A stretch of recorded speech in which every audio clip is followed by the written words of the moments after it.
Hey everyone, how are you doing? Welcome back to tapaScript, and today we are starting with day 30 of 40 days of JavaScript.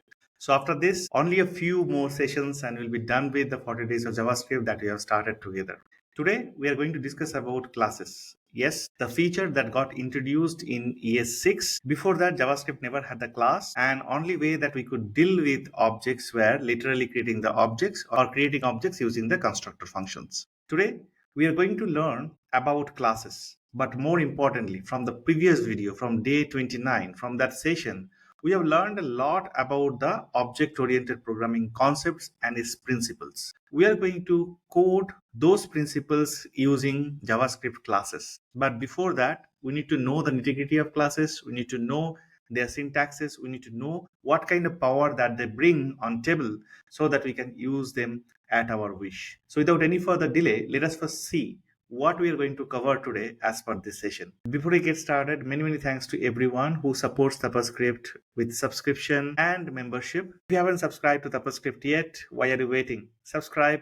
You're not going to lose anything. We are going to cover a lot today. We will get started with what is a class, then the syntax of the class, then how to create object from the class, basically initialization part of it, then class as an expression, class fields, what is getters, what is setters, what are the static properties of the class, why they exist, how to use them, then about the private and public properties, then about extending the class, and finally, we will demonstrate all the object-oriented programming principles with classes. So I hope you're excited as I am. Let's get started with what is a class. While explaining the OOP principle in the last video, I mentioned about class quite elaboratively. I mentioned it as a blueprint. I mentioned it as a template, something that is there like a plan for you to create different instances of the different objects. Do you remember that example that you took from the house plan to the houses? There could be house plan that someone as an architect will give you, but with the same plan, you can make multiple houses. So that plan is a blueprint or the class, and each of the houses that you build from that plan are nothing but the objects. Now, the same philosophy will be applying when we are going to program with JavaScript and the JavaScript classes. So let's first understand how to create a class. Modern JavaScript gives us a class construct, a keyword called class. Using this keyword, you can provide a class name, maybe something like a class. You can provide any name, and then what you provide over here, a few things that you have to remember. First is something called a constructor.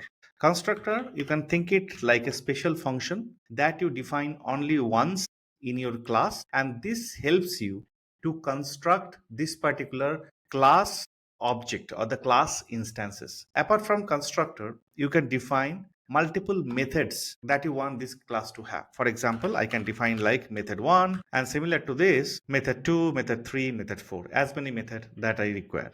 Now, as you have this class with a constructor function and class own method, you can create different instances of this class. When you create an instance of the class, it means that you create an object from that class. What an object has, we learned from the OOP session. Object can get a property or a behavior. The methods inside this class provide the behavior of the object that we'll be creating using this class. If we have a property over here, we'll be seeing that in terms of fields, that gives the property to the object that we'll be creating out of this class. So now straight away, as I have a class with a constructor function, a bunch of behavior, I can now create an instance or the object of this class.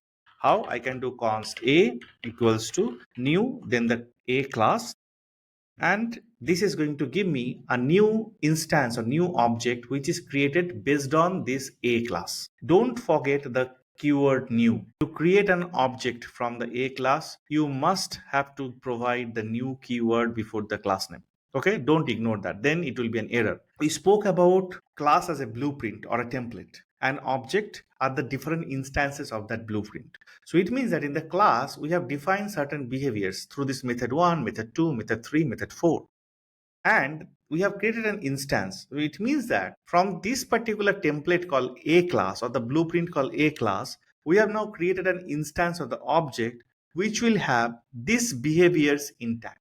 So it means that if I do console.log of a, Now I will get an object which is created out of this template. I can see a class over here. A class is the name of the class. If I expand this guy, I see there is something called a prototype object, but there is really nothing beyond that. If I expand this, then I see it has method 1, method 2, method 3, method 4. What does it mean? Let us try to understand this. It says from a class, I have now created an object, and that particular object is having four methods called method 1, method 2, method 3, method 4. That's all. That is exactly what we wanted.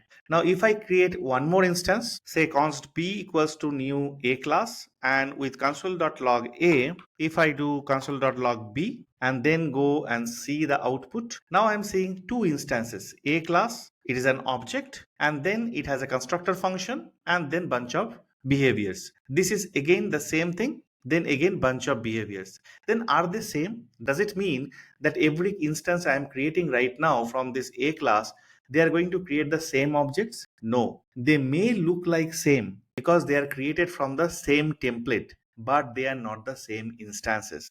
So if I do console.log if a equals to b, certainly I'm going to get a false. Are you saying this is a false? So it proves that though the instances look like same, their shape look like same, but they are the different references. Again, objects, references, passing by references, all these things we have covered in the 40 days of JavaScript before. If you're new to it, you should go and check out if you are willing to. Let us now go to learn how to initialize the object. Right now, whatever you have seen, you really cannot make out like which one is A or which one is B. But in the real world, that won't be the case, right? Because if you are defining a class, for example, car, and if you are creating a car instance, that car could be of a different model like BMW, another car could be another model like Audi, another could be Maruti, something like that. There should be some differentiation. And that differentiation comes through the property of the class. Okay, so let's initialize the object with properties. For this one, we are really going to take the class called car. To define the class properly, you should have a constructor function. We have learned that. Now, this constructor function can take arguments. Each of the arguments that the constructor function takes, that can resolve to the property of this particular class. Thus, if we are creating the object from this class or the instances from the class, those properties will be present in those objects also.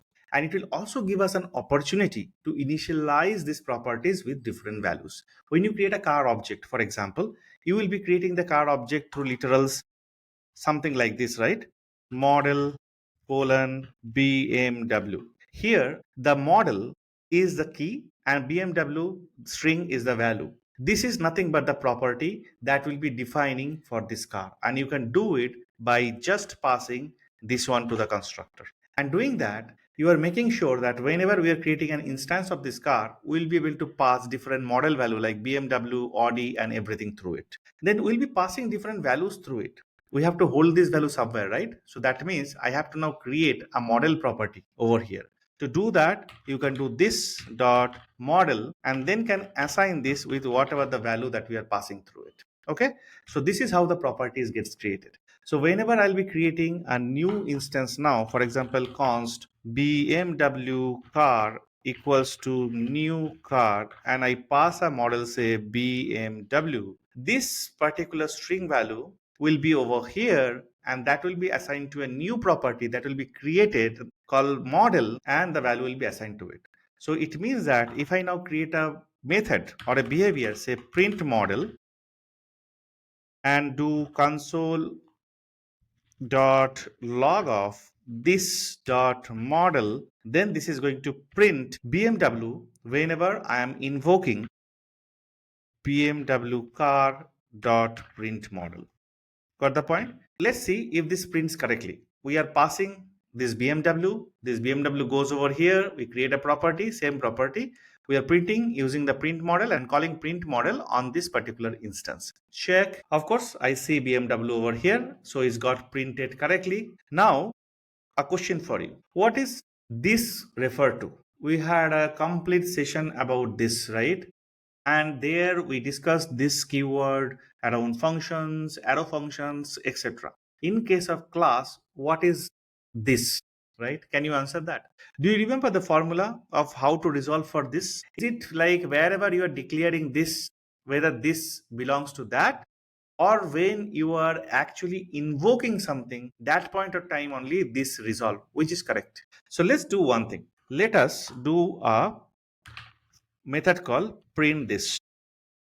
And here we'll be doing console.log of just this. And here we are going to do BMW car dot print this. Question to you, what will be the output of this? Can you guess? And to make it little more complex, let me also create an Audi car over here, Audi car, and then pass Audi over here. And then along with BMW car, I am going to do Audi car dot print this. So now my question is, what will be the output on the line number 51 and 52? Can you guess? Okay, if you have guessed that it will be the object on which we are invoking the method, I think you're right. So in the first case, the object is the car object. You can see the car object with a property called model, and it is having BMW as the value. Second one is the car object again, but this time the object having a different model value, which is Audi. These two are two different objects, two different instances.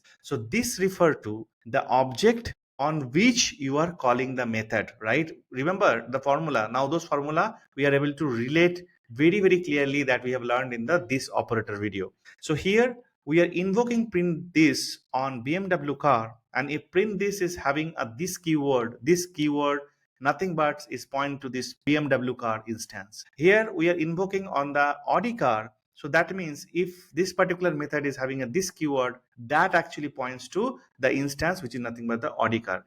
Many makes that mistake that this refers to this car class itself. That's completely wrong. This never ever refer to the class. This always refer to the instance that's got created out of the class. So please remember this very clearly. And this is why we were doing this dot model. All this thing, all this circus I did to make you understand that when we do this dot model and when we construct using this constructor, what will happen over there for the BMW car instance, JavaScript is going to add a property called model. For this BMW car object, JavaScript is going to add a property called model, because when you do new class name, the constructor function gets called, and the constructor function will make sure that this particular property will be associated to this particular object, because this refers to this object, not the class. This is how you crack JavaScript interviews. If you have this clearly printed in your brain, you are going to rock in interviews. Okay, so please understand the concept, how this works and why it works, all these things together. Excellent. So we are now able to initialize the object. Now few more tricky thing again. Okay, after this, can you tell me console.log type of car? What will be the output? Car is what? Car is of course a class. So the output, what do we expect? A class. You will be surprised to know that the output is a function. So type of a class is nothing but a function. Are you serious? Yes, it is. Under the hood, the class construct is nothing but a function. You have to remember, because this is another thing probably you never bother about. When people ask, you might feel very surprised. When people tell, you might feel very surprised. But this is the case. Now the next thing we are going to learn is called class as expression. Do you remember function as expression? I think this is where sequential learning, the learning stage by stage matters. We have learned function as an expression. It means that I could have created something like const user equals to function, and then maybe we should not name it as user. Let's say make user, because it's a function. And then I could do something over here. And then any point of time, I can invoke this one like this. We have learned this, right? This is called function as an expression. Here, make user is nothing but a variable. On that variable, we are assigning a value which is a function. Correct? You remember now in vesting and all, we have discussed all these things very much details. Now the same thing you can do with class also. So what you can do like const employee equals to class, and then over here you can define what you want to define inside the class. For example, I want to define a behavior to welcome the employee and want to say hello employee. So now what we have done over here, we have actually created a employee class. It's exactly same as creating a class like car, but here the syntax is class keyword, then the class name, and starting with the curly braces. Here the syntax is you are creating a class and then assigning to something called an employee, but to keep the standard intact, make sure the variable name that whatever you give here starts with a capital letter because it's a class. For function, it's a camel case. Remember? So these are all the standards that you need to follow. Now, as employee is a class, I can pretty well do something like const emp equals to new employee, isn't it? I can do it, right? And then on that emp, now I can invoke the welcome method because the welcome method is part of the class or part of the template. So each of the instances will get a copy of this template and I can invoke it and I can get hello employee. So I have this hello employee. Good. There is one more thing that I want to teach you, something called named class. Okay, sometime people use it and if you see it in the code, there will be a chance that you will get confused. So good to talk about it. Let's call it as named class. Is same as how we created this class. Okay, let's create a name class, say const dept for department, and class here, instead of keeping it anonymous, means no name or something, you can still give a name over here. Okay, and then you can create a class like a class as function, exactly same like this, but here you didn't give any name. Here you have given a name. This is also a valid syntax. You might be seeing it somewhere. And here also, let's create same welcome method, but say console.log welcome to department. This is very much legit. Now, how are you going to create the instance? This is where the confusion comes. Are you going to do const d equals to new department, or you are going to do new depth instead? Which one you are going to do? Let's try it with department first. Let's see what we get. We actually get an error over here saying that uncaught reference error. So this is an error. We should not get this one. This is wrong. Why we are getting this? Because once this class instance is assigned to DEPT, department doesn't have any value. It is exactly same as the previous one. I am creating a variable and assigning a class as a value to it. Here also, I am creating a variable and assigning a class as a value to it. The moment this gets executed, this department is nowhere there. So it will be the error that we got. All the time that what you have to use is the DEPT. And now if you use DEPT and then if you do d.welcome, here you go, we have welcome to department. So now it is printing correctly. Though you cannot use department over here to instantiate the new class, but still you can use the department class inside the class itself. So it means that this particular name, when you are using as a named class, can only be used within the class. It cannot be used outside of the class. Outside of the class, you can only use this particular variable name to which you are assigning the class as a value. But for this class name, if you're using the named class, you can only use inside the class itself. For example, I can do console.log of department. This is not going to scold me saying department is undefined or department is not defined, something like that. This is actually going to print me this entire class because this is the class name. So let's go ahead and see that. Yeah, so this is what it is. This is that particular class that I'm printing over here. You're seeing this? So it means that whenever you are using a named class, basically class has an expression, but this class has a name. In that case, you should not use this name to instantiate the class. You should use this particular variable name to instantiate this class.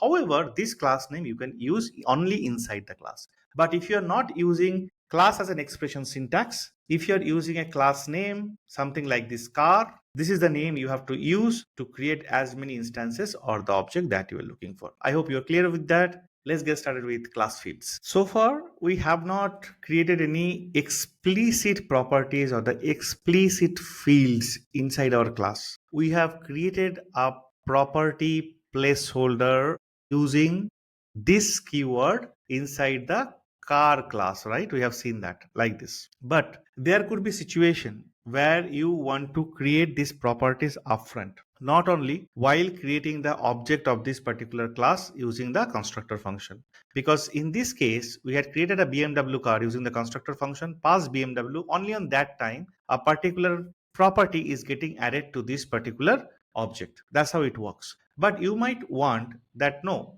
in the class itself, before itself, I want to create certain fields or create certain properties upfront.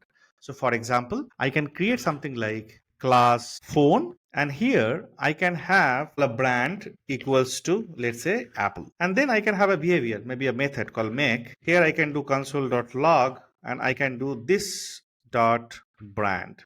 Do you see that? So what will happen when I instantiate this particular class phone with new phone? This particular property will be part of the instance that I'll be creating from this class. And if that particular thing, if this brand will be a property of that instance of the object, whenever I call make on that object, what this will refer to? This will refer to the object on which I'll be invoking the make method. That means on that object now brand will be available. So this dot brand will be Apple. What I'm trying to say here is const phone. Just observe that the phone starts with small p. It is different than this class that starts with the capital P. Now this phone has a property called brand. If I do a console.log of phone, it will have a property called brand. And then if I do phone.make is having a console.log of this dot brand. What is this refer to? The line number 99, it refers to the object on which the make is invoked. That is the phone. And the phone, we said, has a property called brand because it's got created when we did this new constructor. So that means that this dot brand will be Apple. So this will be APPLE over here. Let's see the output once. So over here, I see this phone brand Apple. Okay, it has a property called brand with the value called Apple. And when we were invoking the make, we were seeing it is returning Apple. So I hope this makes sense to you. Now going forward, we're going to see what is a public field, what is a private field, basically. But this is an introduction to the field. Next, we're going to learn about getters and setters. Let's do that. What are getters and setters? Getters and setters, as the name suggests, is the way you can get the value of a property and you can set the value of a property. But these are at the method level. Getters or setters are the methods through which you can get the value of a property and can set the value of a property. But beyond that, it gives us some control. While setting the value of a property, you can do a lot of validation before you set the value. Okay, so this is what it is very, very special. Even with the getters, before you get the value, you can do some computation and then get the value. Let's see some of the examples so that you get it very, very clearly. Let us now create a class called animal. Okay, we have to create a constructor function, and with that we'll give the animal a name. So we will create a property called name and assign the value that will be dynamically passing while creating the instance of the animal. It may be tiger, it may be elephant, whatever it is, and will be passing to the name property. Now to get this name property, what you can do, the property name is what? Name, right? You will be creating a method signature like this name. Put a keyword called get in front of it, and then you can return this dot instead of name underscore name. So this will return the value of this property from that particular object instance. Similarly, for set, again you will be creating something called name, and in front of this you will be having a keyword called set. As it says that it's a set, means you will be setting some value, right? So you'll be accepting a new value, and over here you can do this dot underscore name equals to value. Now this is the way that you can set and get. So it means if I now create a new animal, so for example, if I create const animal equals to new animal of say tiger, and I do console.log of this animal.name, I am going to get this tiger that I have set using the set to this particular name, and when I'll be doing animal.name, I'll be getting this particular value back. So it means when I'm creating this instance using this constructor function, I am passing this tiger over here. Now before this gets set, this set name will be called. After that only this setting is going to happen. When I do animal.name, this get is going to get called. Then only I'm going to get the value of it. So let's see the output of it. I'm getting the tiger as output or not. There are a little bit more intelligent thing to do over here. But for now, I surely get a tiger as a output. Excellent. So let's proceed. Now the beauty of the get and set method is I can do some validation before I set any value to it. For example, I can do a validation that I do not want any of the animal object to be created without a name being passed. So for that, I can do something like, if there is no value while setting the name, I can tell console dot want a name is mandatory, and I can actually return from here. Beauty, right? This is quite beautiful. I can add one more validation. Is less than equals to 2, then I can say console the name must be of 2 or more characters. Correct? I can add validations like this. Now check for tiger, both the validation passes. Okay, I have to do a return from here is better. Then I do a return. This is beautiful, right? Because now whenever I pass a value, whether through constructor function or later point in time, I can do animal.name equals to human, whatever it is. It passes a value. That value will go through this check. Whether the value is passed an empty string, in that case, I'm not going to set, I'm going to return. This should not be less than equals to 2. It should be less than 2.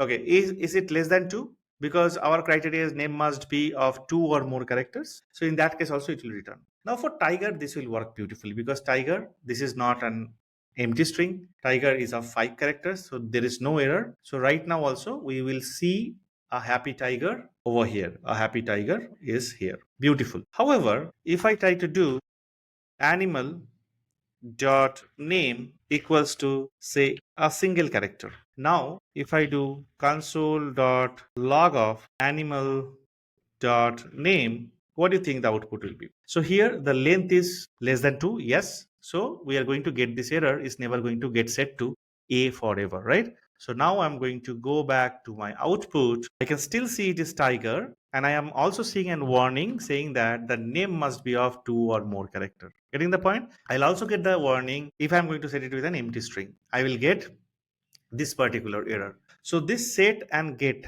actually helps us. Set basically for validation and get for computation. What kind of computation? Instead of just returning this dot name, you can also return like the animal name is dollar this. So it means that whenever we are doing name now, this dot name, we are going to get this entire string. You get it over here? The animal name is tiger. A name is mandatory because we tried to set it with an empty string, and that is the reason empty string didn't get set, and we have the animal name is tiger itself. Awesome, isn't it? So that's all about the getters and setters. Please practice the tasks that I have given, practice them so that you really get them in terms of coding. We are going to do a mammoth project with the OOPS concept, with modules, with use cases, real life use cases at the end of this module. And I'm going to give a equal weightage assignment to you for you to hand code. So if you really want to learn, if you don't want to waste time just by looking into this video, you have to practice. So please do that. Please spend that much time. Okay, let's go to static. Yes, next is static properties. So next is the static properties. What is static?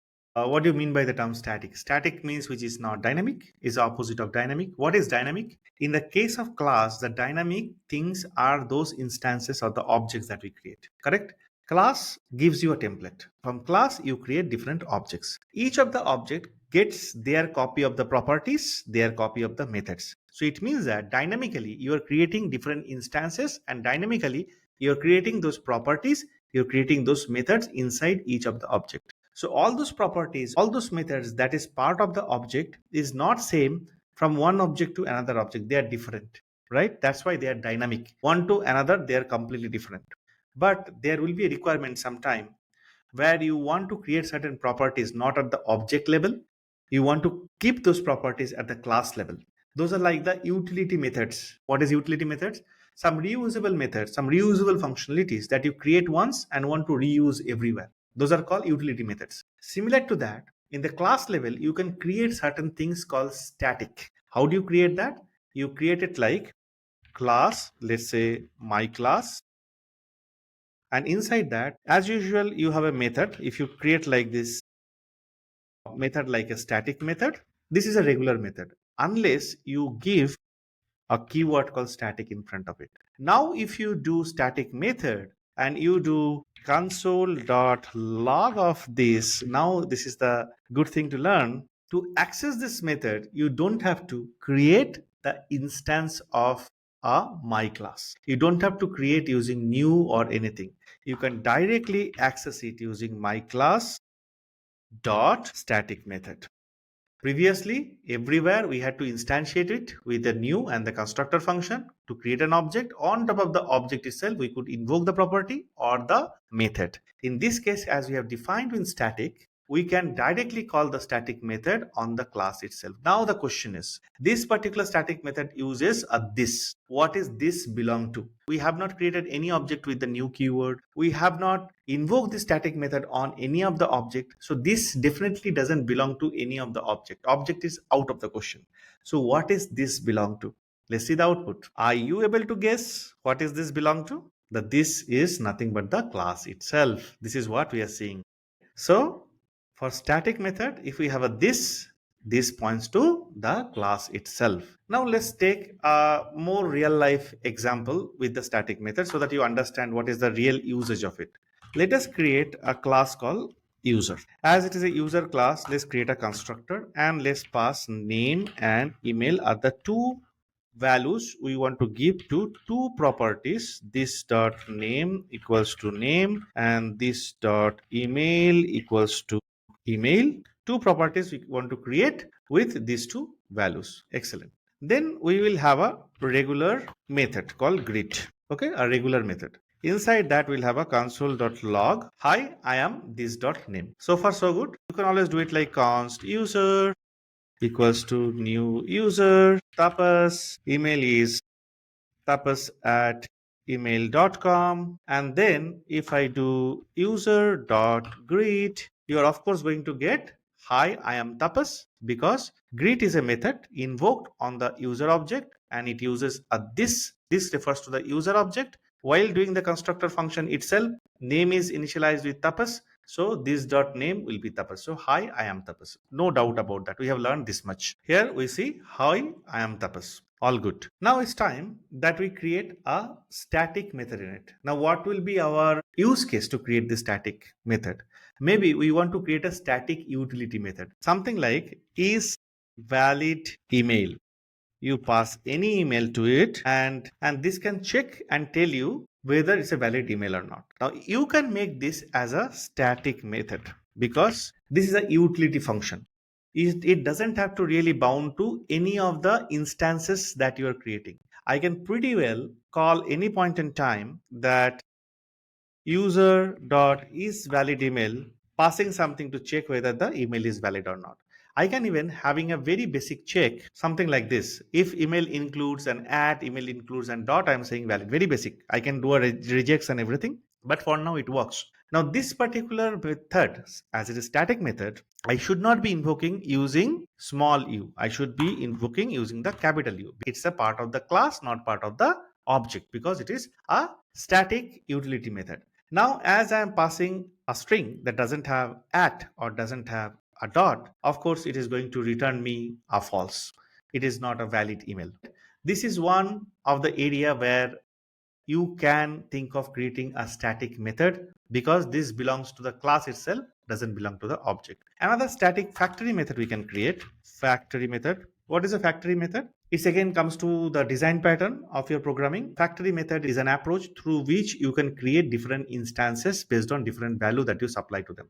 Now here, what I can do, I can create a factory method called create guest. The beauty here, I can return a new user passing the name as guest and the value as guest at email.com. I'll tell you the use case and I'll make it as static. Now, many places, for many of you, probably it happens like you are staying in an apartment. You have your own credentials created in that apartment, maybe some kind of app. Now, let's say a guest comes. The guest has to register. Now, the security guy at the gate has to register that particular guest. What they can do now, they can just call this create guest method so that it create a new user who is entering the apartment using this particular name and the email ID. Okay, let's say that is the use case. Now, as it is statically putting a name, statically putting an email ID, there is no point of creating this particular user again outside. As many times I want to create a guest user, that many times on the user object itself, I can call user create guest, and it is going to give me a new guest. So this is going to return me always a new object with the name guest and the guest email, right? So this is another, you can say, utility factory method. This is another utility method for checking email. Those are not necessarily to be referred by a instance or a particular user, because user, these instances are dynamic based on what value you are passing to them. For each of the user, you'll be passing different name, different email, but these are statically should be present as a utility kind of thing at the class level. That's why you will be using something called static. So I just explained to you with some real example. I hope it makes sense to you. In fact, the create guest will return a guest user, right? So you can actually do something like const guest user equals, and this is nothing but, as we are doing new user, it's actually user instance, user having a greet method. So you can even greet this guy. You can say guest user dot greet. So what is greet? Greet does a console.log of hi, I am this dot name. What is this here? It is the user on which we are invoking. So this dot name over here will be guest. So hi, I am guest, right? So this is how each and everything are bound to stitch together. You're seeing this? This is really, really cool stuff, right? Try to think of some utility classes that you might want to add to this user class with the static property, with the static method, and see how it works out. So that's all about the static, guys. Next is private and public. Sometime in programming, you would like to keep certain things private to a class. If you go back to the session of object-oriented programming fundamentals, I think we have hinted on it when we spoke about abstraction, when we spoke about encapsulation. You wanted to hide the complexity, or do you wanted to deny the access to a particular state? How do you do it? Hiding something, denying something. Of course, you need to know something. Of course, you have to deal with something like a private, right? So what is a public and what is a private? If we have to define for a class, let's get some definition. What is public? Public are the fields and methods that are accessible from anywhere. Class fields, class methods accessible from anywhere.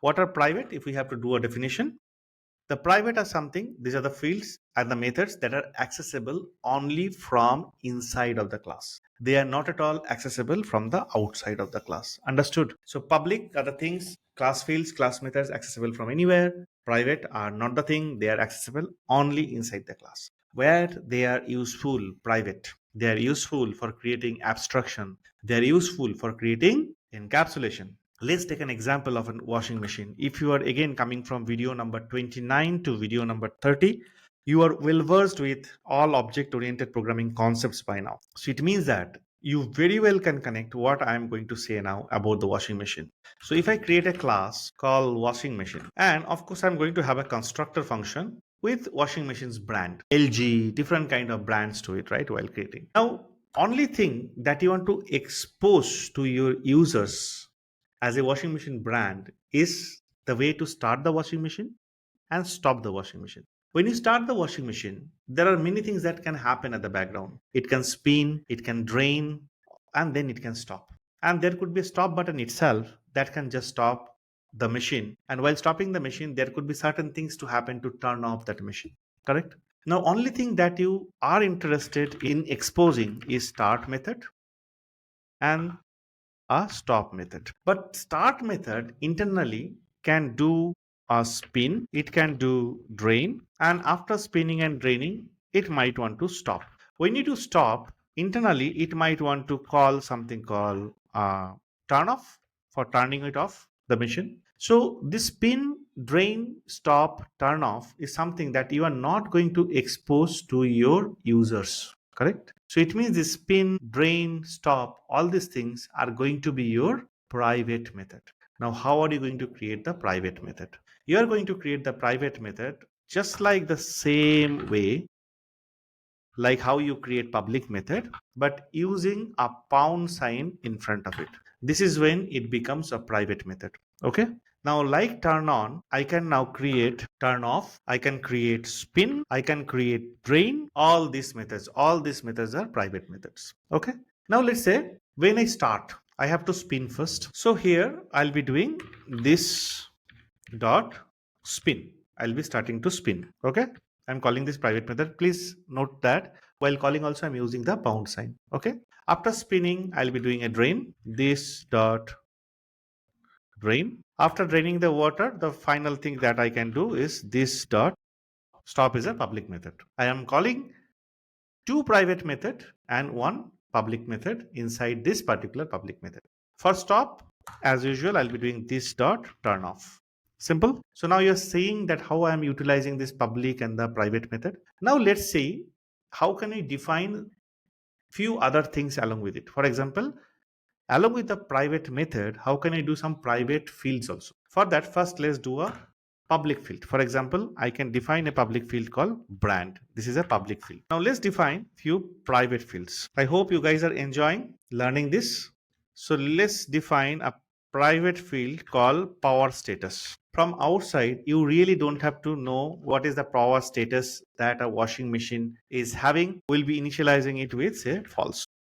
If you have used washing machine ever, in your home, before you start, you select a mode, isn't it? Like you want a quick wash, you want a delayed wash, you want to wash with hot water, different kind of mode that you start with, right? So we actually call it technically that is called cycle.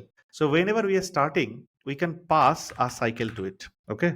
And whenever we are passing a cycle, we'll see that what kind of cycle we can pass. So first thing before starting, we can check if power status is not on, do a turn on.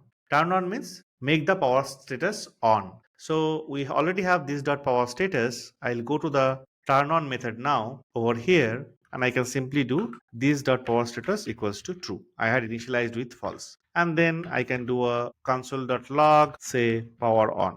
Slowly, steadily, we are building the things. This is also like a mini project. I have this power status. I turn on.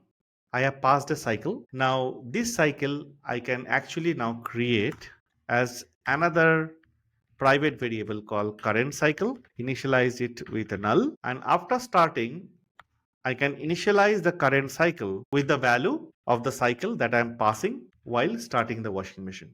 Great. We are doing a this dot spin. So over here, I can put a console.log starting this particular cycle. After spinning, draining happened. And after draining, the stop happens. Okay. Now let's put some definition to each of this method. Stop is calling turn off. We can put a console.log over here saying that washing machine is stopped. Maybe I should put it after I turn it off. Turn on, we have already done. For turn off, what will happen? If turn on is making the power status as true, for turn off, I will do power status as false and I'll put a console.log of power off. For spin, let's give a simple console.log as spinning. Similarly for drain, let's do a draining. I think that's it.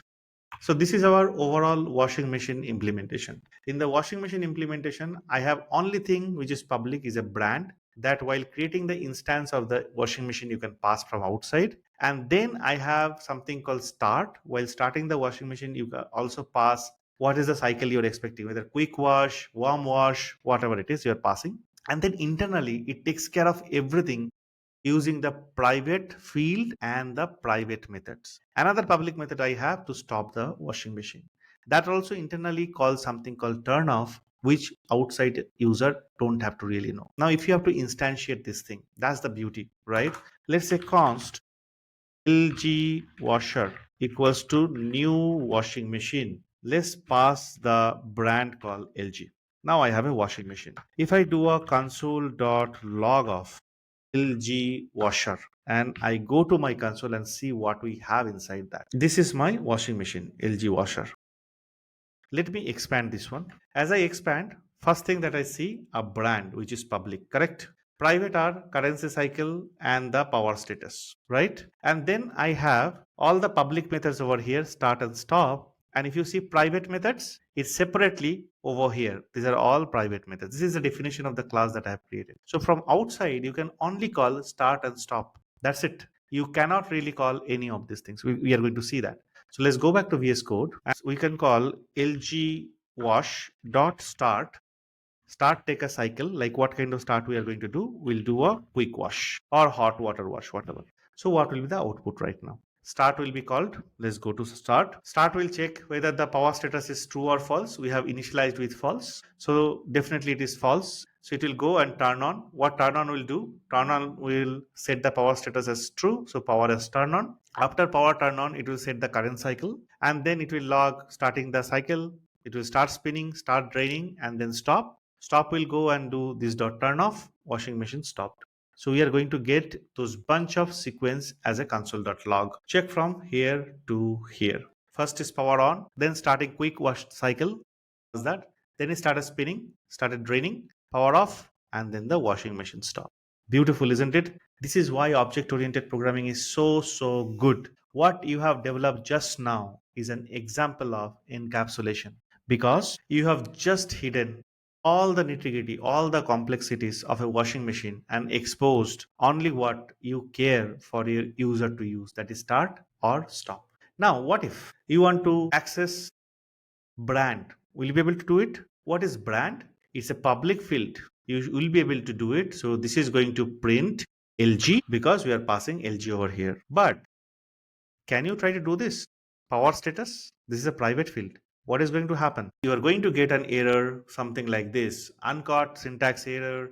Private field power status must be declared in an enclosing class. So power status you cannot really access because it is private. Now similarly, you also cannot access turn on because it's going to give an error. Okay, it's a private method. So this is how it is. This is about the public, private, and all these things. I hope it makes a lot of sense to you. And again, you will be practicing hard. Let us go to the next one, which is about extending. We have learned about inheritance, isn't it? What do you do in inheritance? You have a parent and you have a child. From parent, you extend and get some trait to the child. On top of that, child can have their own qualities and own traits. So object-oriented programming is about the objects. Object is created from the class. Class is the blueprint. So it means that at the class level, we should have an option to create a blueprint and extend that blueprint to create one more. To create a template, extend that template to create one more template. So that from a parent template, you can create bunch of objects. From the child template also, you can create bunch of objects. Advantage: parent template will have certain methods and properties. Your objects will get that are created from the parent. Child will have parents properties plus his own property. Those objects created from the child will get all of those things, right? That's the advantage. Now let's think from the world of object oriented programming with a keyword called extends that also brings the power of inheritance in JavaScript. So let's create a class called human. We all are. So here, first create a public field called species. And we say the species is Homo sapiens. Now after that, let us create a constructor method passing the name and age of human, so that we can create human object by passing human's name and age, so that this property name and age can be created with those values. After that, we are going to create two methods in the human class. Human has the ability to introduce themselves, so we have added an introduce method with a console.log saying that, hey, I am so and so and I am this many years old. Then human love to sleep, so we say console.log, hey, this is sleeping. So human is a class with the public field, two public method, one to introduce, another to sleep. Now let's create one type of human, extending the human. What we are going to create, we are going to create another class called student by extending human. Now as we are doing this, there are multiple things can happen. First of all, student gets everything that human has. Human has name and age. Human has a species. Human can introduce. Human can sleep. Student get all these things. Apart from that, what student does? Student study, right? Student can add its own method called study. The study method is not part of its parent human. It is only part of the child student. Okay, so this is the first thing. There's a new method, a new possibility, a new characteristic that only a student has that you can add over here. Beauty of it, student can now have study, it already have sleep, it already got introduced. Okay, but on top of that, let's say you want to add few more new properties for the student. For example, student of course has name and age. Student also got grade, isn't it? So what you do, you then for student, you can define the constructor function that can take name, age like before, and the new property called grade. For name and age, you don't want to do this dot name equals to name, this dot age equals to age again. Rather, you are going to use something called super and pass the name and age to it and do only for the new property that you got in this subclass, which is like grade, create a new grade. So what is the use of super? super call the constructor function of the parent class. What is the constructor function of parent class? Is this one. So what will happen when I pass name and age and call super?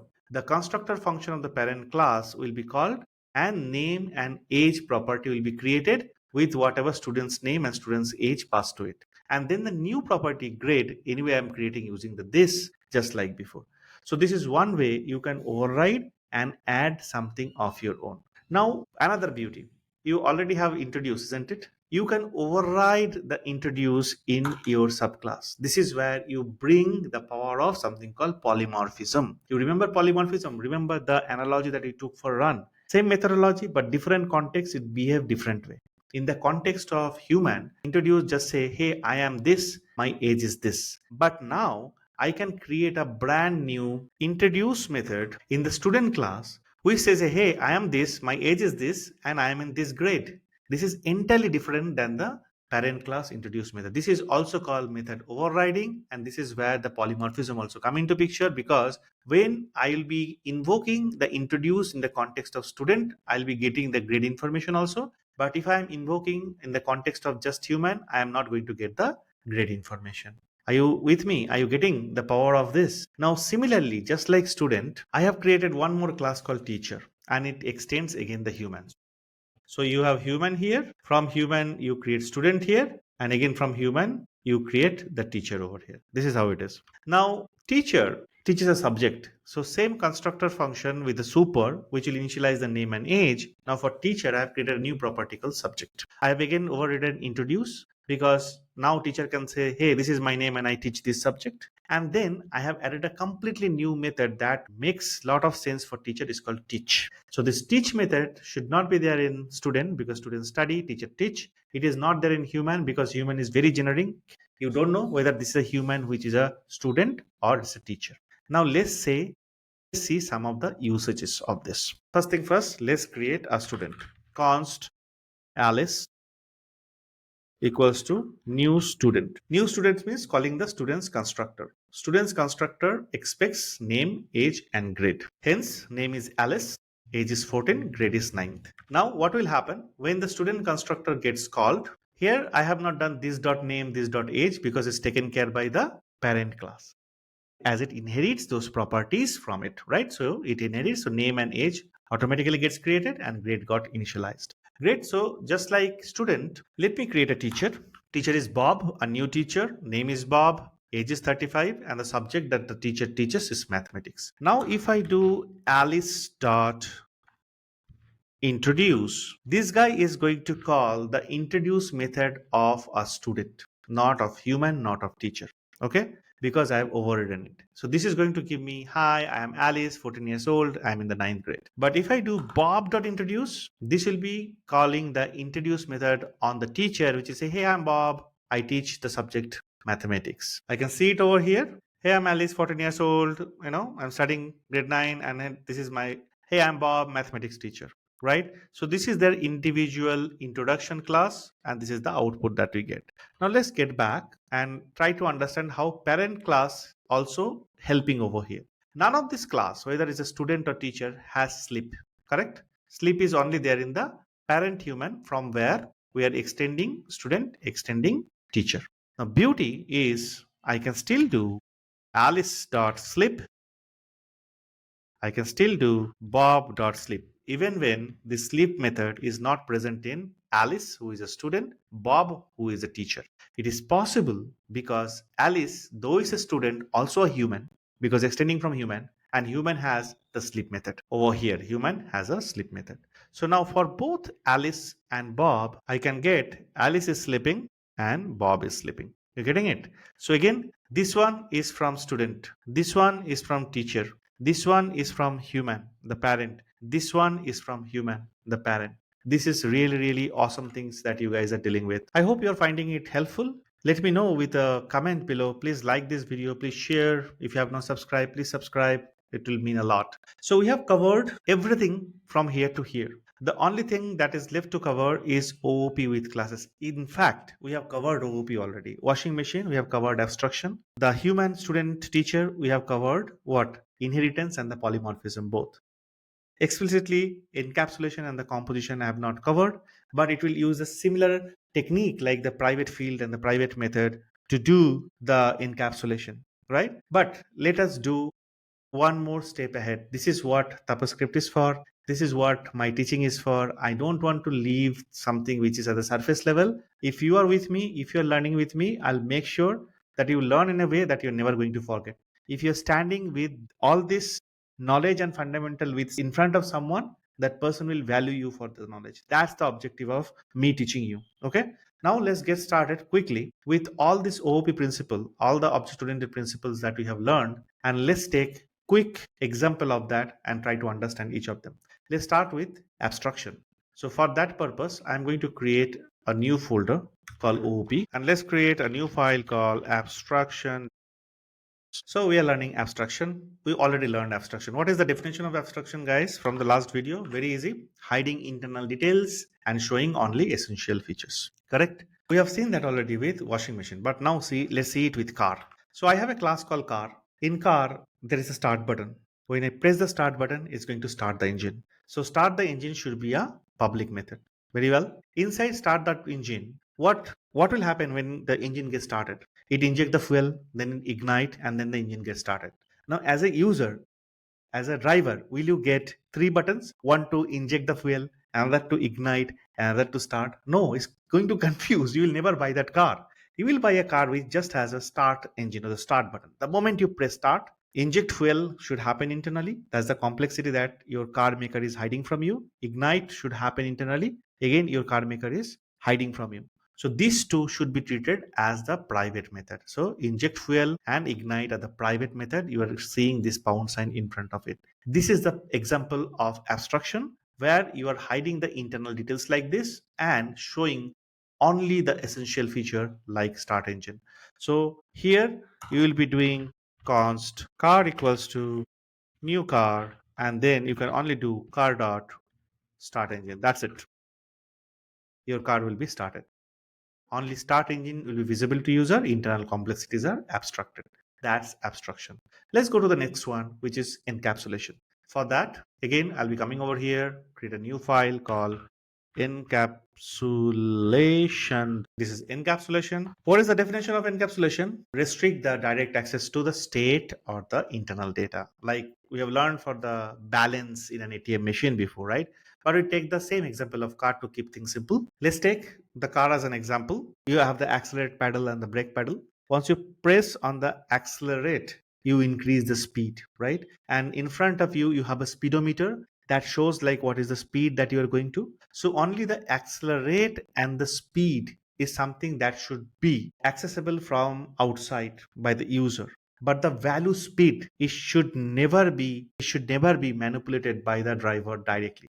Nobody should change the speed while driving directly to make this particular car going in 100 kilometers or 200 miles per hour. Rather, you have to press something called an accelerator pedal that will in turn change the value of the speed. It's the same philosophy that we get for the ATM machine. You never change the balance directly, rather using the withdraw or the deposit method only you handle it. There is no direct access to balance, there is no direct access to speed, because providing direct access to those end user might cause disaster. So that's the reason. Okay, so this is an example of encapsulation. Again, you instantiate the car like this. After that, every time you call accelerate on the car, you increase the speed by 10, because this is what we are doing over here. Make sense? You would never ever access the speed directly. So that is encapsulation. Next, which one we should do? I think we should do inheritance. So let's do new inheritance. What is the definition of inheritance? Child class inherit the behavior of the parent class. You can also add to it that child class can add their own functionality to themselves as well. So let's take a class called car, which has two property, make and model, and we can actually populate those properties with the value while creating the instance of the car, and it has a public method called drive. Now car can be of different type, right? Car can be of petrol car, diesel car, or it can be an electric car like that. So you have created a class called electric car, now extends this particular car just like human and student. Now here, apart from make and model, it can also pass the battery level because it's a EV, right? Electric vehicle. So it has to deal with battery level. I'm calling super because I don't want to do this dot make equals to make, this dot model equals to model again, because make and model are created in the parent class already. The extra property is the battery level, that is only related to the electric vehicle. For a petrol car, battery level doesn't make any sense. For a petrol car, charge method doesn't make any sense. For petrol car, it might be filling the petrol. For diesel car, filling the diesel, right? So charge makes sense only for the electric car. It doesn't make sense generically for the car. So when you're designing a car, only what are the generic properties and the methods you need for car, you will be keeping in the car class, parent class, and then each of the specific type of the class that gets extended from the parent class and create the child classes will have their own implementation method. Now I can create a electric car. I'm sure this must be many of your favorite is Tesla. I can create this electric car. I can pass the make of it. I can pass the model of it, and I can pass the battery level of it, right? Now on Tesla, as I can do dot charge, it will charge my Tesla. I can definitely do dot drive. I can drive my Tesla. The charge comes from the electric car methodology itself, but the drive comes from the parent where we have defined because it's a generic method for all the car. I hope inheritance is also clear to you. Now next we can go for polymorphism. So over here, let's create a new file. What is the definition? Methods behave differently based on the object type or the context. Let's create a very simple polymorphism. First, let's create a, again, car class. Everything is with car. I love car. This is a car class having only one method called drive. Now its whole point that you can create another subclass of the car class and have the same method drive, but in the context of this particular class. Where we are doing car means driving on fuel. By design, by default, this car drive on a fuel. But if you are extending and creating an electric car, you should be driving on electricity, right? So now, beauty of it, I can create a bunch of cars. Okay, I'm creating bunch of cars, an array of cars. Each of the element is the instance of car. The first one is the new car, which means directly creating an instance of this. Next is the instance of electric car, creating an instance of this. Now if I do my cars dot for each of the car dot drive, the first one will say drive on fuel. The next one is the electric one will say drive on electricity. So based on the context that I am invoking this drive, that particular method is getting called. That's polymorphism. Okay, I hope you got this. Now let's go to the last one, which is nothing but a composition. So what is composition? Use of other class to build the functionality. Basically compose different things, the parts to create the whole. How can I do it? A car needs an engine, right? So I can now prototype an engine like this. I can create a class called engine. An engine has a method called start, the behavior that engine start. Now I can create a class called car. Car can have a constructor function which can instantiate a property, and the value of the property could be another object that's created from engine. Understand? Car has a engine. So it means that car has a property. So for all the property values that we have seen, either those were number, string, or whatever it is, but right now the property value itself is another object, and this object is created from a different template altogether, which is an engine. So we are composing engine inside the car, right? Now engine has a method called start, right? If I have to start the car, I can pretty well have a method called start car, and here I can say this dot engine dot start. Now you're seeing the start functionality I am not defining in the car, because start is a functionality of engine which is defined over here. I've just composed the engine within the car, and whenever I say start car, I am calling the start method of the engine so that engine gets started, right? Now pretty well I can do, now I can do what? I can instantiate this car and I can call the start car. But the engine value is never defined inside. It is coming from another class instance which we have composed. So this is the power of object oriented programming, guys. Whenever you are thinking about use case, trying to break into different objects, that is our final project, in this module. Be excited about it. We are going to do a mammoth project. I will teach you how can you get a use case and can break that into different kind of objects, can establish the relationship between the object, can identify where is a versus has a relationship, which one you need to abstract, which one you need to encapsulate, where the polymorphism comes. Thus you will do the coding. Before coding, we will break everything to do our design so that our coding will be very, very simple. So this is the example of composition. So with that, we have covered all the OOPS concept with classes. So that's it for today. I hope you enjoyed. If you did, Can you post a like? Can you post a comment letting me know the effort that I put, probably talking about it since last 1 hour, non-stop teaching you guys? I'll be feeling very happy. And more happiness will come if you can subscribe to this channel. Thanks to all the subscribers for doing it. You guys are awesome. You guys are fantastic. The real motivation behind me going on. But I want to really go further, want to reach much more people. So it would be really great. I'll really appreciate if you can talk about 40 days of JavaScript to your coding buddies only if you feel it is worth to talk about it. Next video will be about prototype and prototype chain. After that, we'll be talking about JavaScript modules, and then we're going to get into that Mammoth project, and then we'll be doing a debugging session with that. This module 5 will get over. Stay tuned to it. Be with tapaScript. Complete the tasks that I've given in this module. You're going to rock. Thank you very much.